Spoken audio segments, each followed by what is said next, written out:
फॉक्सटेलच्या या purple mask बद्दल तुम्ही नक्कीच ऐकलं असेल, पण तुम्ही विचार करतच असाल हा माझ्या स्किन टाइपला सूट होईल का? तर हो, हा स्किन रेडियन्स मास्क ऑलमोस्ट सगळ्या स्किन टाइप साठी बनलेला आहे. यात आहे व्हिटॅमिन सी, नायासिनामाइड आणि ब्राईटनिंग पेप्टाइड, जे त्वचेला ग्लो देतात, डलनेस कमी करतात, अनइव्हन स्किन टोन सुधारतात.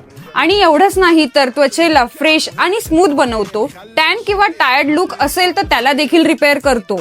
म्हणजे बघितलं का, मास्क एक फायदे अनेक. आता हे कधी वापरायचे? फंक्शनच्या आधी, मेकअपच्या आधी, डेट नाईटच्या आधी, फोटोशूटच्या आधी किंवा त्वचा डल वाटत असेल तर 10 ते 15 मिनिटं लावा आणि इन्स्टंटली ग्लो मिळवा. आता हे कोण वापरू शकतं? Dull skin, tan skin, uneven skin आणि थकलेली स्किन यातलं कोणीही वापरू शकतं. Plus college girls, office girls आणि ब्राइड्स टू बी यांच्यासाठी तर हे मास्क परफेक्ट आहे. तर आता कन्फ्युजन अजिबात नाही. हा मास्क वापरून बघा आणि रिझल्ट तुम्हालाच दिसेल. आणि माहितीये ना कुठे मिळतंय?